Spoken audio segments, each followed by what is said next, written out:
Tolliver, her ex-husband, was the chief of police.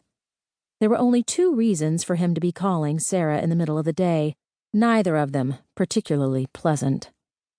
Sara stood and picked up the phone, giving him the benefit of the doubt. Somebody better be dead. Jeffrey's voice was garbled, and she assumed he was using his cellular phone. "Sorry to disappoint you," he said. Then, "I've been on hold for 10 minutes.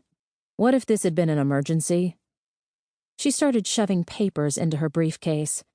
It was an unwritten clinic policy to make Jeffrey jump through hoops of fire before he could speak to Sara on the telephone. She was actually surprised that Nellie remembered to tell Sara he was on the phone. "Sara?" She glanced at the door, mumbling, "I knew I should have just left."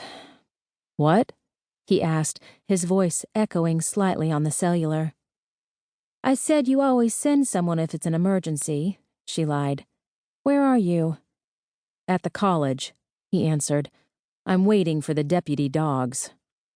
He was using their term for the campus security at Grant Tech, the state university at the center of town. She asked, "What is it?" "I just wanted to see how you were doing." "Fine," she snapped, pulling the papers back out of her briefcase, wondering why she had put them there in the first place. She flipped through some charts, shoving them into the side pocket. She said, "I'm late for lunch with Tess. What did you need?" He seemed taken aback by her curt tone. "You just looked distracted yesterday," he said. "In church." "I wasn't distracted," she mumbled, flipping through the mail. She stopped at the sight of a postcard, her whole body going rigid. The front of the card showed a picture of Emory University in Atlanta, Sara's alma mater. Neatly typed on the back beside her address at the children's clinic were the words, "Why hast thou forsaken me?" "Sara?" A cold sweat came over her. "I need to go." "Sara, She hung up the phone before Jeffrey could finish his sentence, shoving 3 more charts into her briefcase, along with the postcard. She slipped out the side door without anyone seeing her. Sunlight beamed down on Sara as she walked into the street. There was a chill in the air that had not been there this morning, and the dark clouds promised rain later on tonight. A red thunderbird passed, a small arm hanging out the window. "Hey, Dr. Linton," a child called. Sara waved, calling, "Hey," back as she crossed the street.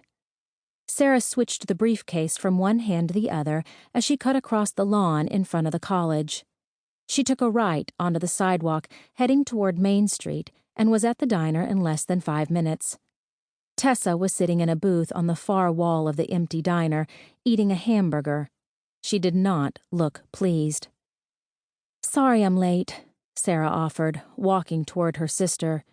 She tried to smile, but Tessa did not respond in kind. "You said 2. It's nearly 2:30.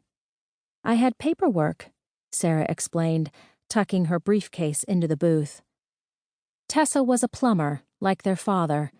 While clogged drains were no laughing matter, very seldom did Linton and daughters get the kind of emergency phone calls that Sara did on a daily basis.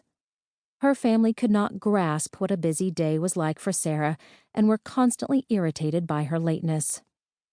"I called the morgue at 2, Tessa informed her, nibbling a French fry. "You weren't there."